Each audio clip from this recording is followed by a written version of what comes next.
லைஃப்ல நம்ம எல்லாருமே விரும்புறது வெற்றியைத்தான். சிலருக்கு உடனே கிடைச்சிரும், சிலருக்கு தாமதமாகத்தான் கிடைக்கும். நமக்கு மட்டும் ஏண்டா இப்படிலாம் நடக்குன்னு சொல்லி வாழ்க்கையை வெறுக்கிறீங்களா? அப்போ இந்த ஸ்டோரி உங்களுக்கானதுதான். லைஃப்ல தோல்வி மேல தோல்வி அடைஞ்சு வாழ்க்கையே வெறுத்து போன ஒருத்தர் தன் வாழ்க்கையை முடிச்சுக்கலாம்னு சொல்லி முடிவெடுத்துட்டான். அதுக்காக அடர்ந்த காட்டுக்குள்ள வேகமா ஓடி போறான். அப்ப கடைசியா கடவுள்கிட்ட ஒரு தடவை பேசி பார்க்கலாம்னு சொல்லி முடிவெடுத்து கடவுள்கிட்டையும் கூப்பிடுறான். கடவுளே, நான் இன்னும் உயிரோட இருக்க ஏதாவது ஒரே ஒரு காரணத்தை மட்டும் உன்னால சொல்ல முடியுமா?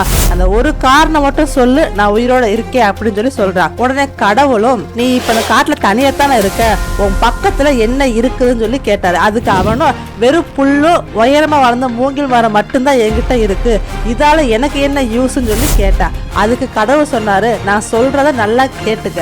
நான் இந்த உலகத்தை படைக்கிறப்ப இந்த உலகமே வறண்டு போய் தான் இருந்துச்சு. அந்த சமயத்துல புல்லோட விதையும் சரி மூங்கிலோட விதையையும் நான் ஒரே நேரத்துல தான் அதை விதைச்சேன்.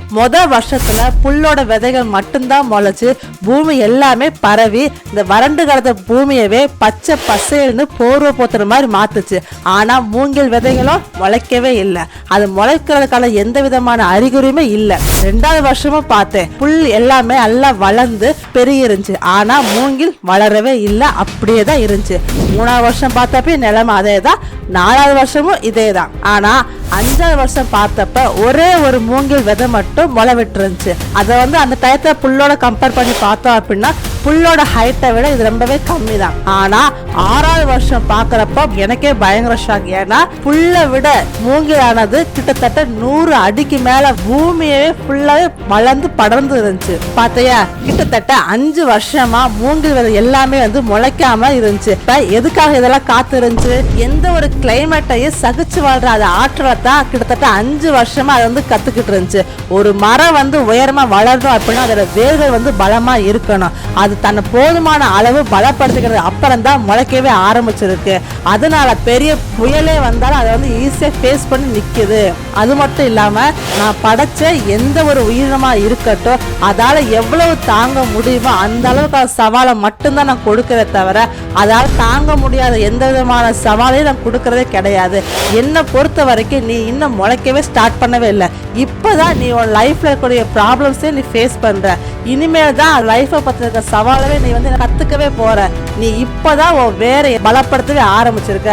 அதனால உன் வாழ்க்கையை முடிவெடுத்துக் கொள்ற என்ன துணிச்சல் உனக்கு வந்திருக்கு. நீ துணிச்சல முடிவெடுத்த எல்லாமே சரிதான். ஆனா அதை நீ வாழ்க்கையை முடிச்சுக்கிறதுக்கா இருக்க கூடாது.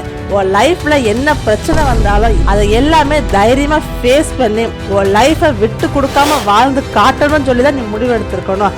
அதை விட்டு போட்டு தேவையான சின்ன பிரச்சனைக்கெல்லாம் உன் வாழ்க்கையை முடிச்சுக்கலாம்னு சொல்லி முடிவெடுத்தது தப்பு. இப்ப கூட பாரு, மூங்கில் மரத்தால புல்ல மாதிரி ஒரே வருஷத்துல முளைச்சு பெருக முடியல.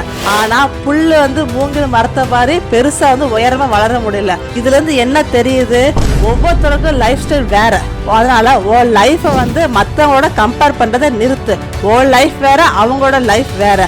உன் லைஃப்ன்ற சவால்ல நீ வின் பண்றியோ இல்ல தோத்து போறியோ அது எல்லாமே நீ தான் முடிவு செய்யணுமே தவிர்த்து மற்ற யாரும் முடிவு செய்யக்கூடாது. தோல்விதான் வாழ்க்கையில வெற்றிக்கான முதல் படி. தோல்வின்றது நம்ம வெற்றியை நோக்கி நகர்த்தக்கூடிய ஒரு படி. அது நமக்கு அனுபவத்தை தவிர அந்த அனுபவம் தான் நம்ம லைஃப்ல செய்யக்கூடிய சின்ன சின்ன தவறுகளையும் உணர்ந்து அதை மறுபடியும் செய்ய விடாம நம்ம தடுக்கும். முயற்சி தான் ஒரு மனுஷனை மேம்படுத்தும். ஒவ்வொரு தோல்வியுமே ஒவ்வொரு முயற்சி தான். ஆரம்பத்துல ஏற்படக்கூடிய தோல்விகளை வெறுக்காம அதை தரக்கூடிய பலனை மட்டும் நம்ம யோசிச்சோம் அப்படின்னா அடுத்து எல்லாமே நமக்கு வெற்றி தாங்க.